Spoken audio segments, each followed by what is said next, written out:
Hi friends, welcome to Telugu defence news. రీసెంట్గా American defence intelligence agency DIA ఒక కొత్త రిపోర్ట్ని విడుదల చేసింది. మ్యాటర్ ఏంటంటే రష్యా న్యూక్లియర్ ఎయిర్వేర్ మిజైల్ అలాగే ఇంకొన్ని నోవెల్ న్యూక్లియర్ సిస్టమ్స్తో న్యూక్లియర్ ఫోర్సెస్ని బాగా ఎక్స్పాండ్ చేస్తుంది. ఈ రిపోర్ట్ ప్రకారం రష్యా ఆల్రెడీ న్యూక్లియర్ ఎయిర్వేర్ మిజైల్స్ని మోహరించిందని చెప్తుంది. కానీ ఆ మిజైల్ పేరునైతే చెప్పలేదు. మిలిటరీ ఎక్స్పర్ట్స్ అయితే ఇది R-37M మిజైల్లో న్యూక్లియర్ వర్షన్ అవ్వచ్చని అంచనా వేస్తున్నారు. ఇప్పుడు ఈ డెవలప్మెంట్స్ని చూస్తే మనం ఒక స్ట్రాంగ్ కన్క్లూజన్కి రావచ్చు. రష్యా మనం ఎలా ఉంటే నేటో దేశాలు చేస్తున్న సాహసాలని ఆపలేము, మనం తిరిగి సోవియట్ యూనియన్ అంత పవర్ఫుల్గా మారాలని బలమైన నిర్ణయాన్ని తీసుకుంది. ప్రస్తుతం మనం న్యూక్లియర్ వార్ హెడ్స్ని బాలిస్టిక్ మిసైల్స్, క్రూజ్ మిసైల్స్, బాంబ్స్లో చూస్తున్నాం. కానీ కోల్డ్ వార్ కాలంలో న్యూక్లియర్ సిస్టమ్స్ని ఎలా మోహరించారో తెలిస్తే ఎవరికైనా భయం వేస్తుంది. ఫస్ట్ మెయిన్ టాపిక్ ఎయిర్వేర్ మిజైల్స్ గురించి చూద్దాం. America AIM-26 Falcon, AIM-47 Falcon లాంటి మిజైల్స్ని, అలాగే సోవియట్ యూనియన్ కూడా K9 అలాగే K80 అంటే R-33 మిజైల్స్ని న్యూక్లియర్ వార్ హెడ్స్తో ఫిట్ చేసి మోహరించింది. ఫైటర్ జెట్స్, బాంబర్స్ లాంటివి ఫార్మేషన్లో వస్తున్నప్పుడు జస్ట్ ఒక మిజైల్ని అవి ఉన్న జోన్లోకి పంపి డెటోనేట్ చేస్తే ఆ న్యూక్లియర్ బ్లాస్ట్ అంటే 10-20 కిలోమీటర్ల రేడియస్లో మొత్తం ఏమన్నా సరే డెస్ట్రాయ్ అయిపోతాయి. ఇలా న్యూక్లియర్ ఎయిర్వేర్ మిజైల్స్ని వాడేవాళ్ళు. నెక్స్ట్ న్యూక్లియర్ యాంటీషిప్ మిజైల్స్ కూడా ఉండేవి. రష్యా P-500, P-700 లాంటి షిప్ లాంచ్డ్ మిజైల్స్లో న్యూక్లియర్ వార్ హెడ్స్ని ఫిట్ చేసింది. అమెరికన్ క్యారియర్ బ్యాటిల్ గ్రూప్లో ఎన్నో ships, aircraft, strong air defence ఉంటాయని తెలిసింది. అయితే ఒక్క మిజైల్ని ఆ క్యారియర్ బ్యాటిల్ గ్రూప్కి దగ్గరలోకి ఫైర్ చేస్తే చాలు 350 కిలోటన్లు అంటే హిరోషిమాపై పడిన దానికంటే 23 రెట్లు శక్తివంతమైన న్యూక్లియర్ వార్ హెడ్ డెటోనేట్ అయ్యి క్యారియర్ బ్యాటిల్ గ్రూప్ మొత్తం కూడా నాశనం అవుతుంది. కేవలం న్యూక్లియర్ యాంటీషిప్ మిసైల్సే కాదు, టార్పిడోస్, యాంటీ సబ్మెరైన్ మిజైల్స్ కూడా ఉన్నాయి. ఈ సబ్మెరైన్స్ కూడా న్యూక్లియర్ టార్పిడోస్ని ఫైర్ చేసి న్యూక్లియర్ బ్లాస్ట్తో క్యారియర్ బ్యాటిల్ గ్రూప్ని ధ్వంసం చేయగలవు. ఇంకో పక్క షిప్స్ కూడా ఏం తక్కువ కాదు, అవి కూడా న్యూక్లియర్ వార్ హెడ్తో యాంటీ సబ్మెరైన్ మిజైల్స్ని పెట్టుకుని ఉన్నాయి. సబ్మెరైన్ ఉంది అని అనుమానం ఉన్న ఏరియాకి ఫైర్ చేస్తే ఒక 10 కిలోమీటర్ల రేడియస్లో అది ఎక్కడున్నా కూడా నాశనం అవుతుంది. నెక్స్ట్ న్యూక్లియర్ ICBMస్ని స్టాప్ చేయడానికి స్ప్రింట్, స్పార్టన్ లాంటి యాంటీ బాలిస్టిక్ మిసైల్స్ని అమెరికా మోహరిస్తే సోవియట్ యూనియన్ A-35, S-200 లాంటి సిస్టమ్స్ని వాడింది. ఇవి న్యూక్లియర్ వార్ హెడ్స్ని డెటోనేట్ చేసి ఆ బ్లాస్ట్ రేడియస్తోనే ఇన్కమింగ్ మిజైల్ వార్ హెడ్స్ని అట్మాస్ఫియర్లో వచ్చాక అలాగే స్పేస్లో ఉండగానే కూడా డిస్ట్రాయ్ చేయగలవు. అమెరికా ఎప్పుడు వీటిని వాడట్లేదు.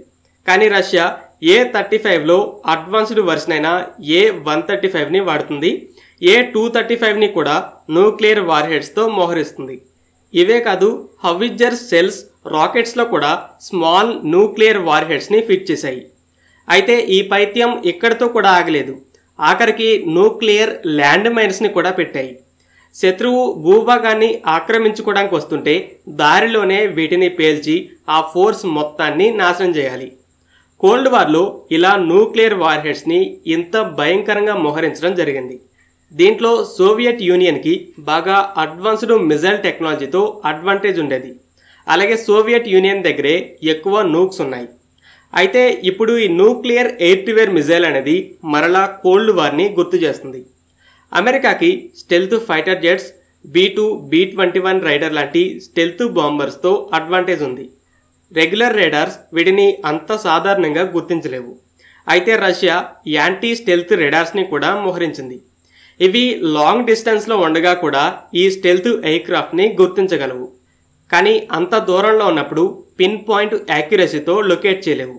సో మిజైల్ గైడెన్స్కి ఆ యాక్యురసీ అనేది సరిపోదు.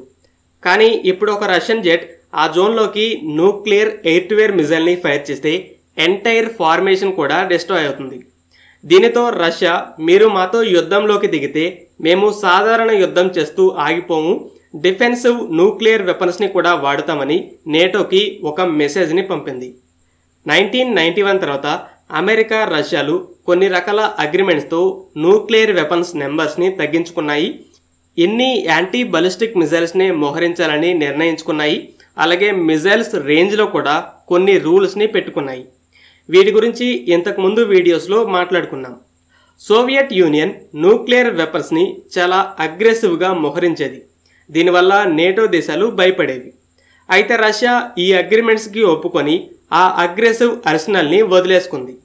దీనితో నేటో దేశాలు సోవియట్ యూనియన్ నుండి విడిపోయిన దేశాలను కూడా వరుసగా చేర్చుకుంటూ రష్యా బోర్డర్ వరకు వచ్చేసాయి. మ్యాసివ్ మిలిటరీ ఇన్ఫ్రాస్ట్రక్చర్ని నిర్మిస్తున్నాయి.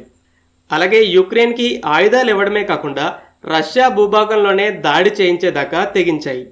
రష్యా కూడా ఈ నేటో ఎక్స్పాన్షన్ని గమనించి గత కొన్నేళ్ల నుండి ఈ అగ్రిమెంట్స్ నుండి వరుసగా తప్పుకుంటూ వస్తుంది.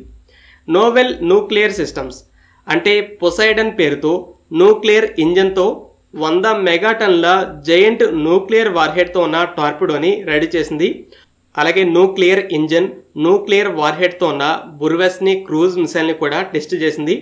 అడ్వాన్స్డ్ హైపర్సోనిక్ వెపన్స్ని మోహరించింది.